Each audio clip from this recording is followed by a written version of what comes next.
Football fans, Gooners, welcome to another edition of the Positively Uncensored Arsenal podcast. I am your host, Shotta, and as usual, my expert, my good friend, Blackburn George. Morning to you, my friend. Good morning. Good afternoon. Afternoon in England, and it's still morning here. I just had my breakfast and all of that, George. Mid-morning brunch, you should call it. A few hours ahead of us, but we finally got together. And it's a happy Monday morning or afternoon, George. Any win against United is a good win, isn't it? Yes, of course it is, yeah. Can always go badly wrong, but it didn't. And it was looking dicey, especially after that fellow Garnacho scored. It looked very close to me, and I was beginning to think after us toiling to get back in the game, looked like Manchester United was going to steal it. What were your thoughts, though, George, generally about the match? Manchester United had a very peculiar tactic, and we didn't seem able to manage it, it appears. What was your general impression of the match? Well, I thought we were the better team throughout the game. I don't think they threatened us at all, really. But I didn't understand. I mean, they had a lot of possession, but it was literally in their own third of the field, and we seemed happy to let them play like that. And I suppose in the end, the fact that we got 3 points justifies that. But I think if we'd have put pressure on them, they would have collapsed. Really? Yeah, I think if we'd have pressed and got the ball off them more often, because we looked dangerous with the ball and they didn't. So why let them have the ball? I couldn't understand it. But it's not my job to understand that, I don't suppose. But although they weren't threatening us, so we weren't in danger, we also weren't endangering their goal as often as we could have if we'd have been pushing harder. So it was a strange game. It was difficult to fathom why we were sitting off as much as we did. Well, George, once they had possession of the ball, it was they had what someone described as a Van Gaal negative possessions. If you remember that Van Gaal era, which was the Manchester United fans so reviled, they got rid of him, even though he got them in the Champions League, if you recall. But they would just sit off and not make an effort to score. And I think that it was very deliberate. Your thoughts? I bring up the statistics so you can see them.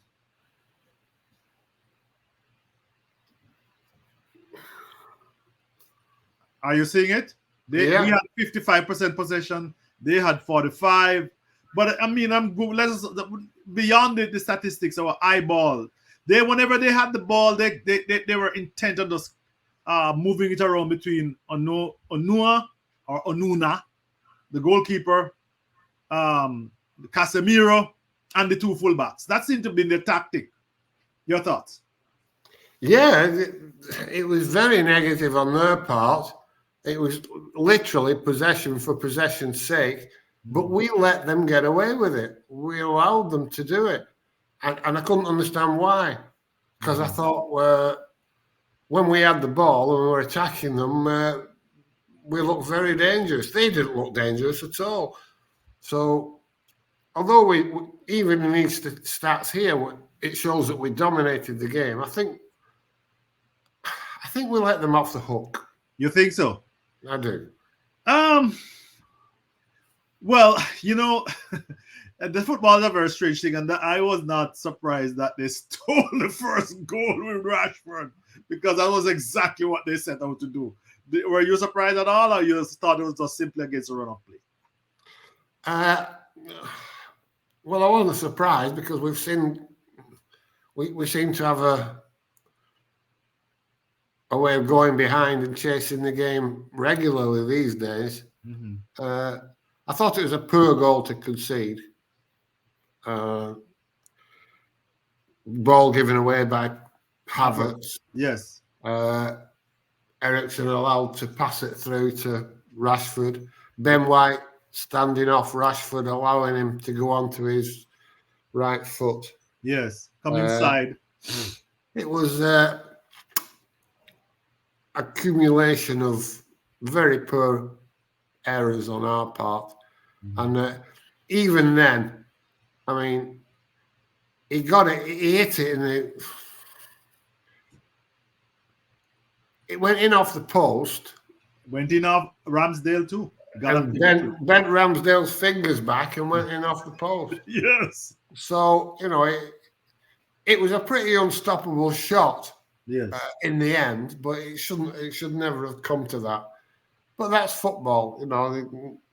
There's a lot of things lead up to a goal, and a lot of mistakes, and we made quite a few, one after the other there. Ben White should have closed him down a lot better than he did. Yeah. Well, I don't know, George. There was something, even as you say that and you're trying to explain it. You can't explain it, but I think we had some fear when they had possession, and you know, when Rashford scored, I remember years ago when he first scored against us, and these kind of worldies, and he has this habit of popping up and putting the sword to us. Yeah, I don't think we should have been. Why would we fear them? I mean, he's probably their only goal threat, really. Yes, and, I agree with you. Marshall is useless. I don't understand. I just don't understand why we were frightened to press. They're not going to play through us. They're not that good. You know, they've got, I suppose, with Fernandes and Eriksen, they've got a technically sound midfield that possibly could play through us if we pressed them. Yes. And that's the only reason I can think why we didn't, that we were afraid of them playing through us. A bit like City play through you if you press them. But they're not Manchester City. Yes. I think we gave them a bit too much respect. But at the end of the day, we got 3 points, and it's difficult to be overcritical, because looking at the game again, watching it back, we were actually a lot better than, as ever, the scoreline dictates how you feel the game's going, you know. And when it got to 80 minutes and it was 1 each, you're thinking, oh, we've not played well here. When in actual fact, we'd played all right. And we had dominated the game and made some decent chances and looked dangerous and looked fluid. But you keep going back, well, it's 1 each, but it's 1 each. It's 1 each, and they're not very good. So we can't be very good. That's what you keep telling yourself until you logically think about it and watch it back again. And then you see that actually we were a bit better than we appeared in the heat of the moment, because you're always fretting and worrying that something's going to go wrong. And inevitably, in a lot of cases, it does.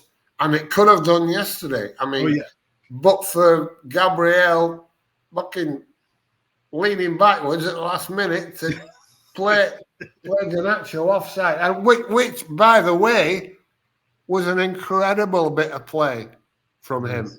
Because had that goal stood, everybody would have said, well, why is he doing that? Why didn't he drop back and cover the run? But if it had started to drop back to cover the run, when he saw it developing, he would have been onside. So, yes. So it was a good bit of play by him. Yes. And it was offside. At the end of the day, it was offside. Yes, George. Yes, it's. I mean, you know, George, it struck me after the game that in a game like this, marginal decisions were split, right?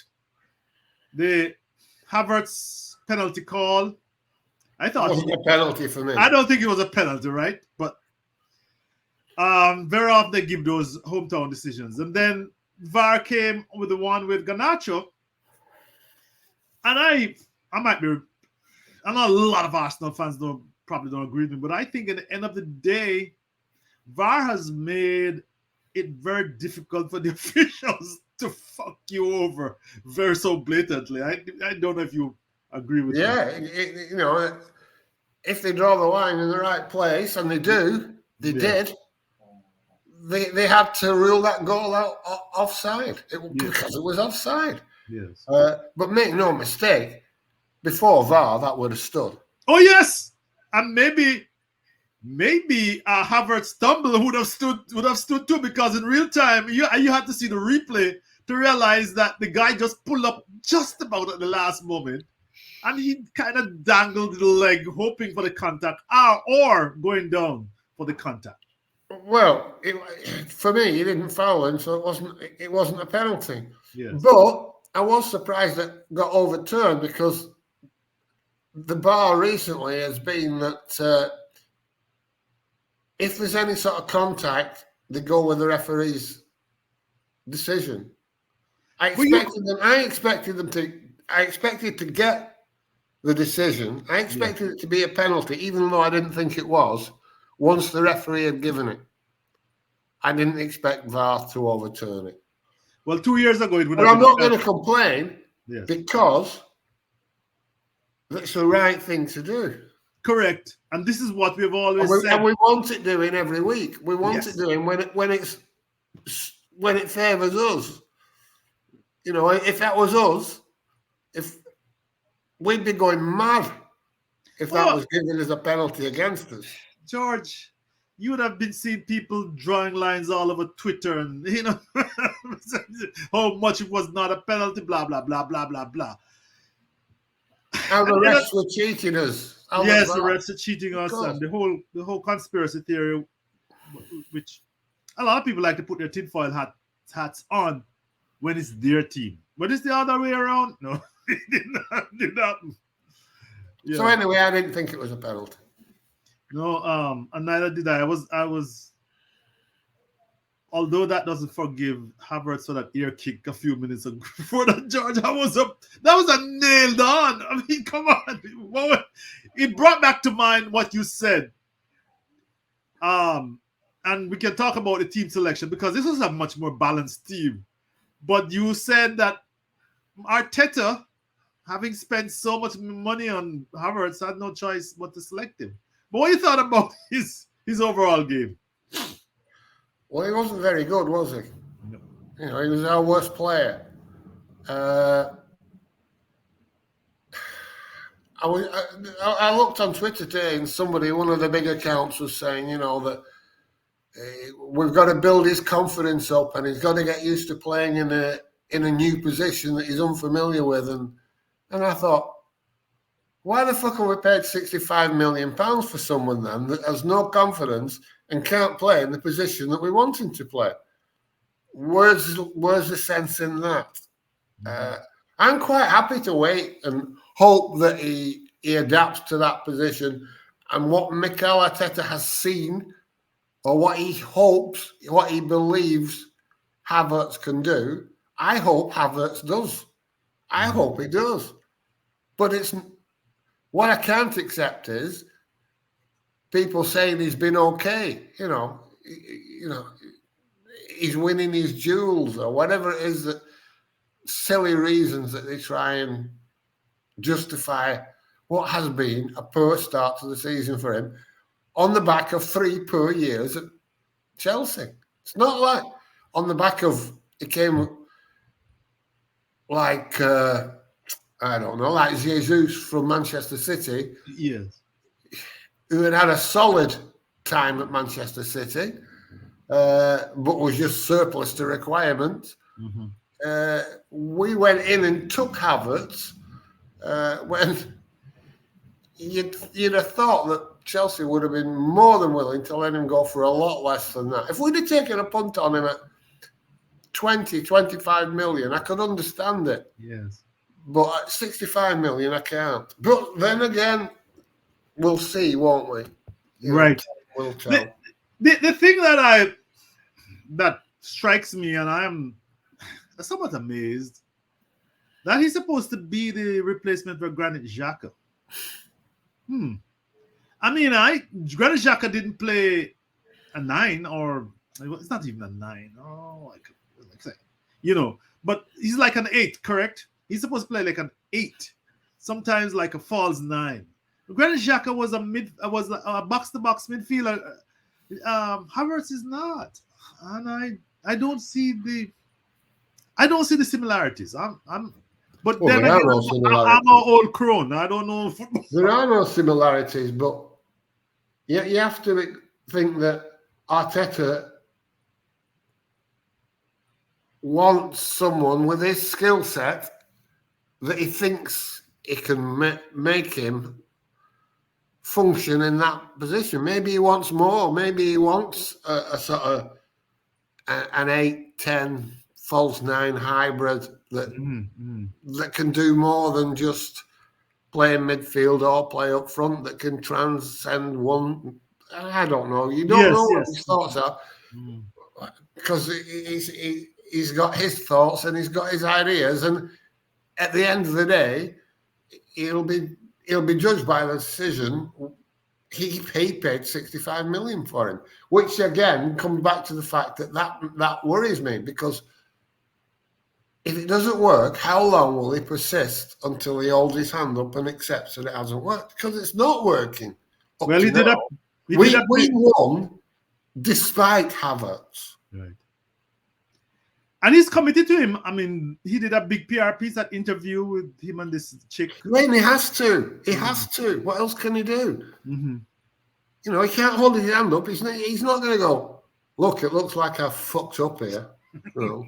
Can't do it, can he? He didn't do it with William, did he? Remember, he played William for 6-8 months before he finally held his hand up and thought, oh, for fuck's sake. But he's not going to do that with Havertz after 4 games. He can't. By the way, what's become of William? He was a stand-up player at Fulham last year. Is he injured or what? He's injured. Oh, yeah. Okay, all right. I just realized I haven't seen him play. You know that the afro is kind of distinctive. George, but what about the general selection? I thought it was a more balanced team, and I gotta tell the fans, I was quite happy to see. Obviously, very happy to see Gabriel Magalhães. I hope that's the pronunciation of his last name. Back in the saddle, and he, between him and Saliba, it was a different gravy. And what I really wanted to say, I was just happy to see the back of Partey, because maybe you and I are on the same page. But you know what I mean, George. I mean, I thought with that selection, we were a much better team. We're much balanced. Yeah, we're back. Zinchenko makes a difference though as well. Yeah, but White back on the right fullback. Saka had one of his better games. Well, his best game of the season so far. As soon as he's got Ben White with him,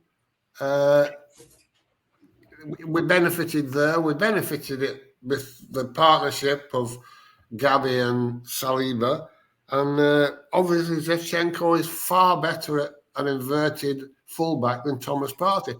I tweeted that the injury to Partey was a bit of a godsend, because it would allow Mikel Arteta to revert to last year's formation without admitting that he'd got it wrong up until this point.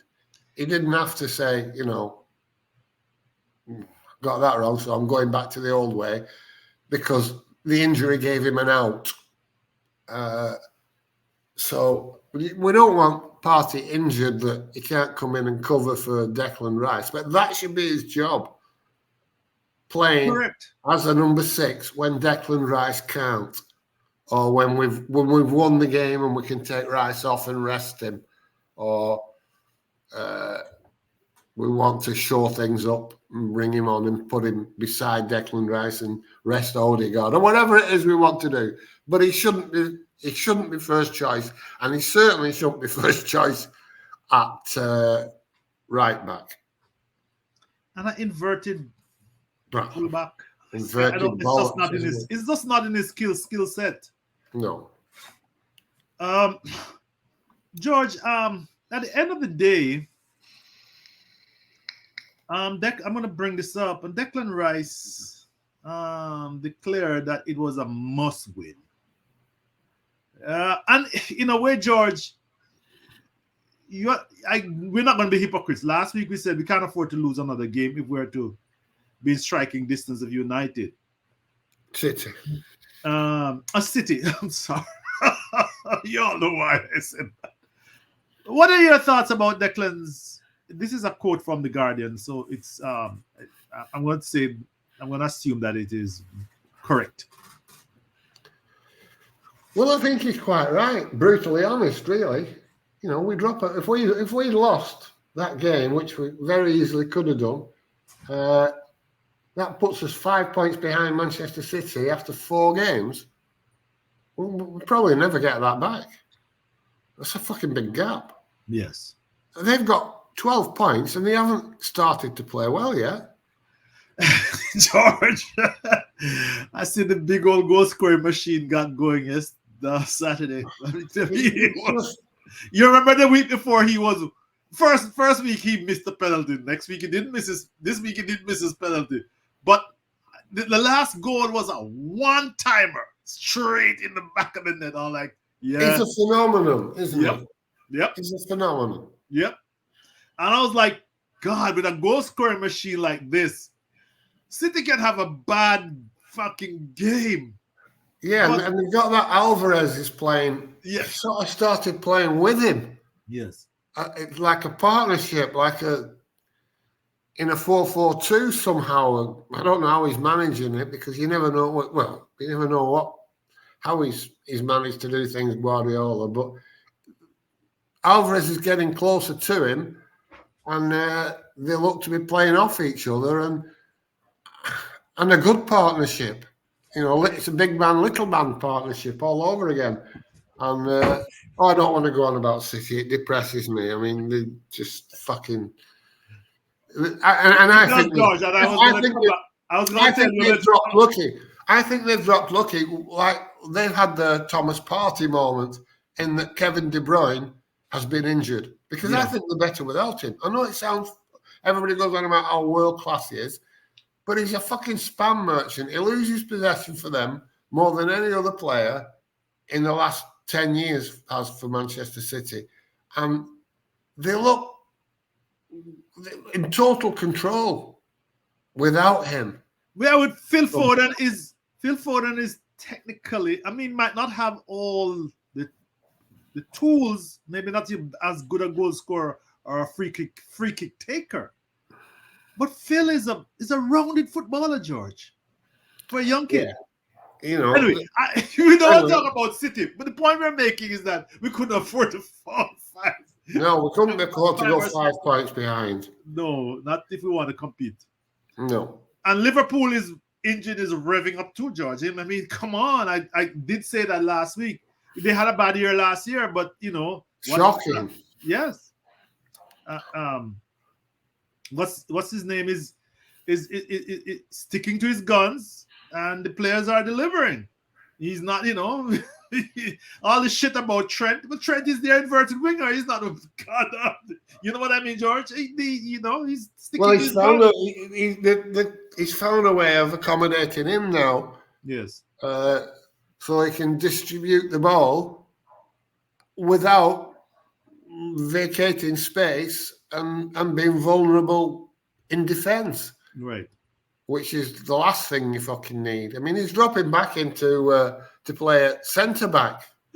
Yes. And with Matic moving out to the right-back position, which is giving him time and space to pick out balls over the top to the flying machines. Yeah.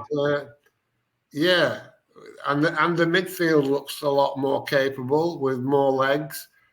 Liverpool will do well this season. And the point I'm making is that those two teams, and Spurs, who won again, are, they're competitive teams. The surprise is Newcastle dropping, losing 3 on the bounce. But But look how they played. I wouldn't panic. Go ahead. But look at Newcastle have played. Yes. City, Liverpool, and Brighton away. Brighton is no chopped liver, George. I know we are rambling, but this Zerbi guy, he has got them playing. And then they have this boy Ferguson they brought on. He looks like, I mean, I haven't seen much of him, George, so I don't want to be like. Where did they find these people from? Exactly. Yeah.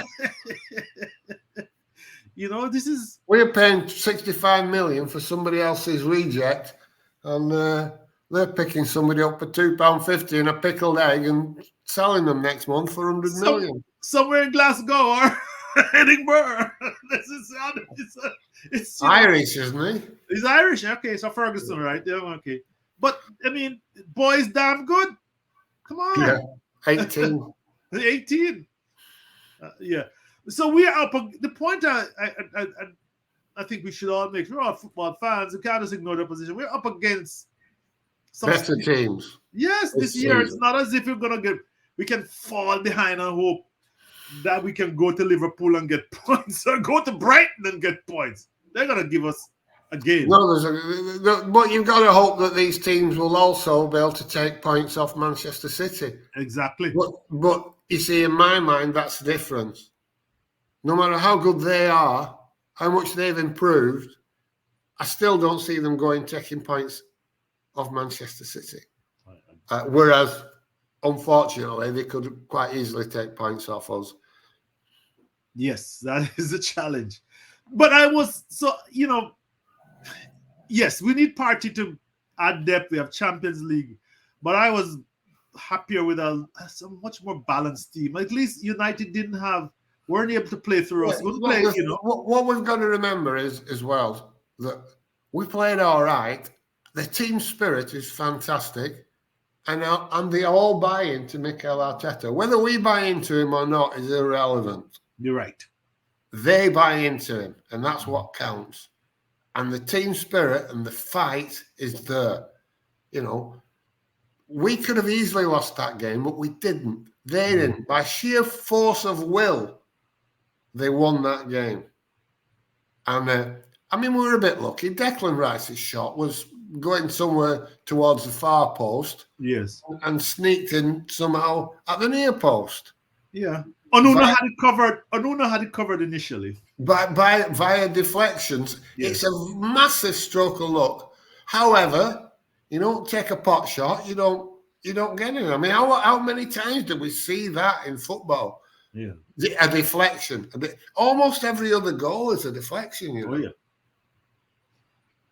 Oh, yeah. So who was your man of the match, George? I know this is very difficult to see.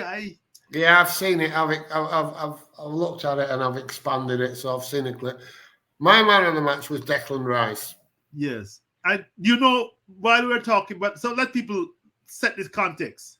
Apparently, who scored on some other sites? I know Arsenal is Arsenal.com is making out that Saka is a man of the match. But I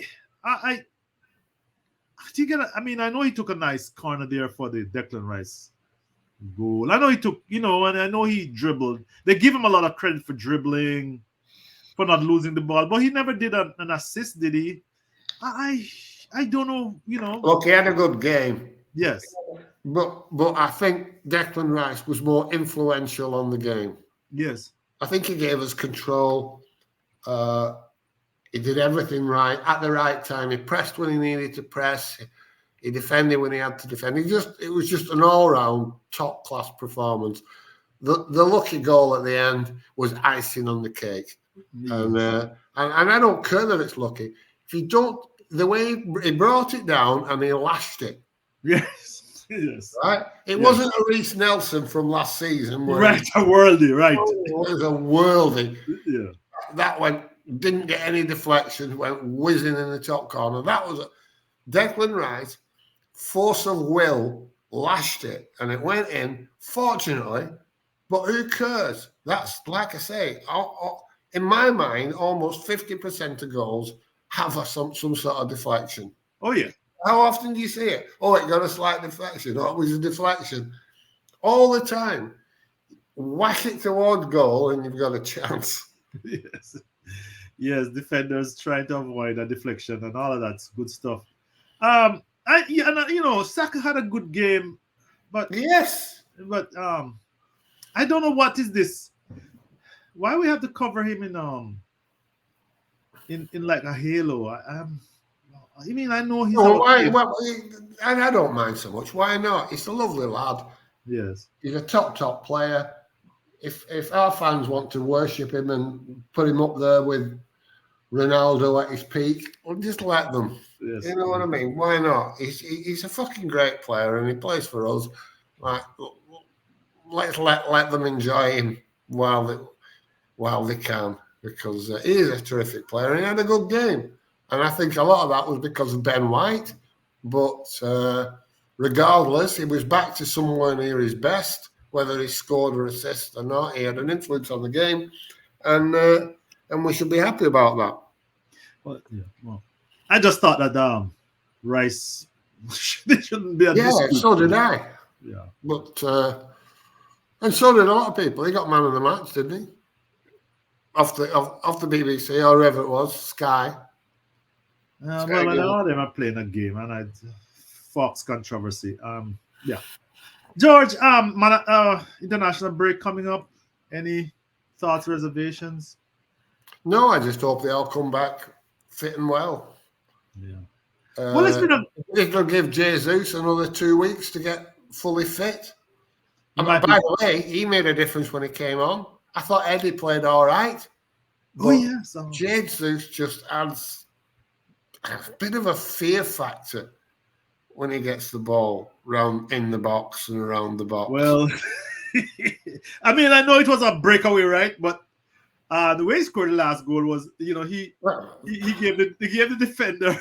Because I saw that when I saw him through, I thought, he's clear here.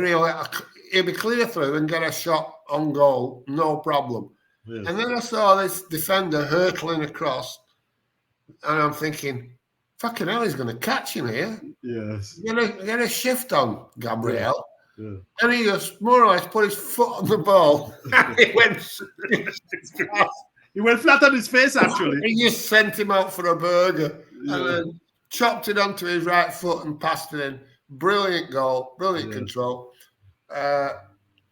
Let's hope he can keep that up, because if that were Kai Haavertz, he'd be more likely to score it, put it in the goal at our end. And Did you see that fresh air shot? Yes. Jesus. George, I mentioned it. I feel sorry for the lad. That he's technically a top player. We know that from his days in Germany. We know he plays for the German national team. You're not an idiot. You're not shit if you play for them. He's a good player. But his mind must be absolutely fucking scrambled. It's like panic stations. Yes. Right there in front of you. Open goal. Swipes at it and missed. Yeah. It's a near shot. That can only be a mental thing. Only. And you have to think to yourself, he might get a bit more confident, but he's always going to be that's always going to be the player he is. He's always going to have that panic in him. Yes. In front of goal. Some players do and some players don't. I mean, remember like Ian Wright, he a sniff of a chance, and he always did. No matter how difficult the finish was, he was able to execute it. He didn't panic. It's almost slowed down in front of goal. Right. Henry was the same, but Van Persie was the same to George. No matter how the degree of difficulty. That's what pulls them apart. That's what makes it. It's not the skill level in itself, because there's lots of skillful players. It's their ability to execute under pressure. Exactly. And poor Havertz, at the moment, is nowhere near the level mentally that is required. What can that change? I seriously doubt it. Personally, I've never seen a player go from a headless chicken to a stone cold killer, have you? I haven't seen one. I can't think of one offhand, actually. Because it's mental and it takes. I mean, I have some players that have. Yeah, they've got it. Yeah, I mean, it's the same with every sport that you think about. Yes. You know, Stone cold killers. They always revert to the natural instincts under pressure. It's fight or flight, isn't it? Right. I mean, this is in basketball. They have the same.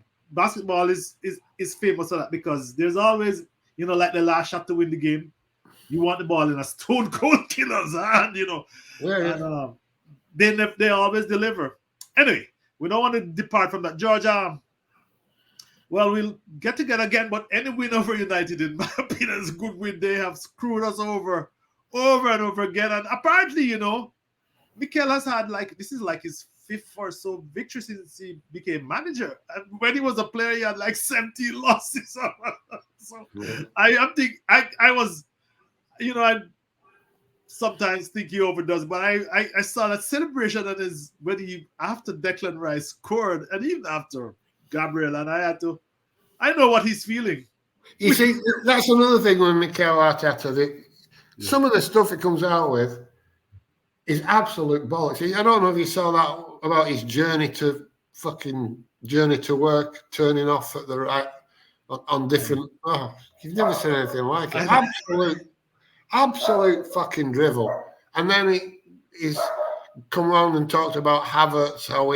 If you really love Arsenal, you'll love him and you'll support him. That's putting on that emotional pressure. Yes. You're not a real fan if you don't get behind what I say and love him. All that gets on my tits. But you can't deny his passion. Yes. It's absolute passion and how much he wants to win football matches. Yes. Yes. Fucking hell. It'd kill you. It'd kill you for 3 points. It'd kill you and eat your heart to get. Remember, I mean, that is why we loved him as a captain, George. He's a great captain, but he's a proper, passionate fucking bloke. And some people say a lot of it's put on. And I think off camera, when he has time to think and a lot of that is put on. A lot of that's just bullshit. Yeah. But on the touchline, it's not bullshit. He is fucking there, kicking every ball and willing every fucking thing to go right and willing every player to play well. You can't take that away from him. He's fucking so passionate. I don't think I've ever seen a manager or anybody like him. Yeah, and I know that's true, George. If he turned on you, if he attacked you during a fucking football match, don't care who you are, you'd have to run away from him because he's fucking nuts. He's in it. He's in the moment. He's fucking he's all consumed. Yes. Yes, and that's a plus. Let's not take it away from him. Yeah. Anyway, we have nattered on for quite a bit. I guess we have to make up for the next week, the international break. Yeah, we won. We've got 10 points. It's all good. Yeah, it's all good. Okay, George, guys, remember to like and subscribe. Give us some love here. 2 guys who love football, love chatting about football. And all right, then. we know you love it too. So give us a like and a subscribe. Thank you very much, George. Bye. See you later, my friend. Bye. Bye.